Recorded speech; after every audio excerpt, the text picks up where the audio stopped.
Graham, welcome to the programme.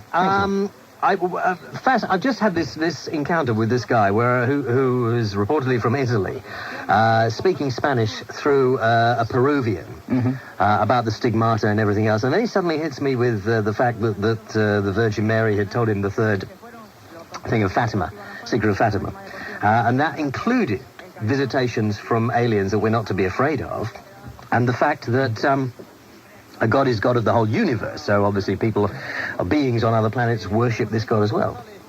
And I only tell you this because I think some of what it ties in a little bit to what your book, The Mars Mystery, A Tale of the End of Two Worlds, has to say.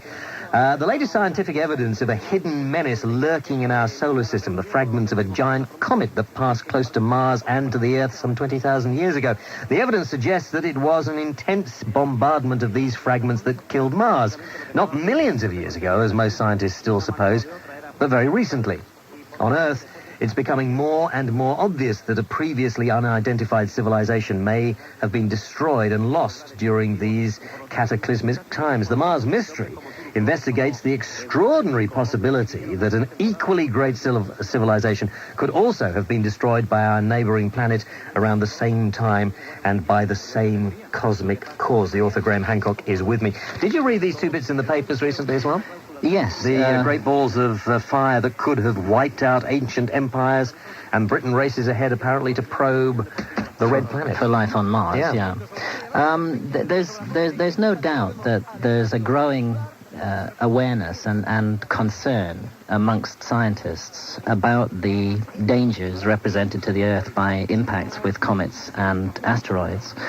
And I'm convinced from the research that I've done into this subject over a long period of time that there has been a hidden influence operating in our history which historians have failed to recognize. We really have a rather comfortable and arrogant view of our own past, and all we really know about our own past is based on less than 5,000 years of recorded history, when the ancient Egyptians and the Sumerians started writing things down less than 5,000 years ago. To draw conclusions about the nature of life and the environment that we inhabit on the Earth on the basis of just less than 5,000 years of history may be a terrible mistake. Do we know, I mean, I'm not very scientifically minded, Graham, so you'll be able to guide me, but do we know how old this planet is, more or less, or not? It's a pretty good bet that the scientists are right when they say it's 4,500 million years old. 4.5 billion years is a good bet.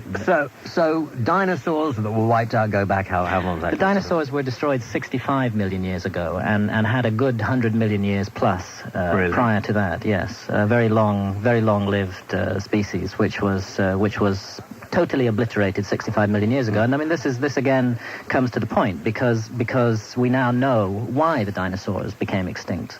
Well, do we definitely know yes, that? Because for sure. Because they're still saying we think it might. No. There's no serious dispute over this matter anymore. It was disputed when the idea was first put forward that a collision with an asteroid or a comet 65 million years ago could have made the dinosaurs extinct. This idea was initially ridiculed by scientists, as almost all new ideas are. But gradually the evidence began to mount up of a layer of iridium all around the planet, dating back to 65 million years ago. And what they needed was the smoking gun, the one place on the planet where we would actually see a huge crater that could be tied to this event. And that crater proved very elusive to find because the Earth is a dynamic planet. There's constant forces of erosion at work. Land that was on the surface gets buried and disappears out of sight. But it was found, and it was found by people looking for oil in the Yucatan Peninsula off Mexico. Using gravity mapping techniques, they were looking for oil deposits, and what appeared was the outlines of an enormous crater, half in the sea, under, of course, the seabed, and half underground in the Yucatan Peninsula. And this was initially kept secret for commercial reasons by Pemex, the Mexican petroleum company that was looking for oil, but eventually the information was released. Scientists put it together, and they realized this was it. This was the smoking gun. It dated to 65 million years ago.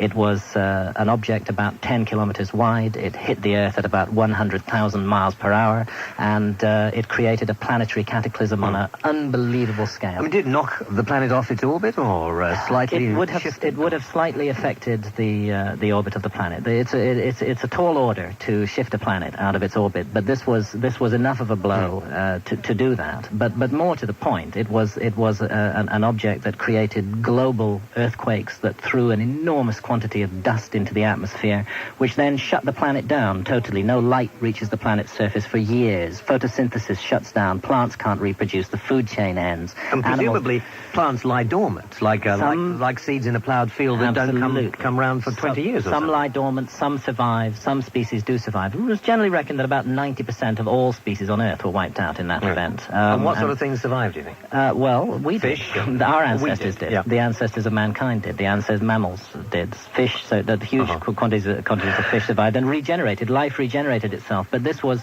were such an object to hit the Earth today, no scientist in the world would put a penny on the chances of the human race surviving. But they feel that they would. Now, I've got to take a break. We'll come back after this. Okay. Let's do this.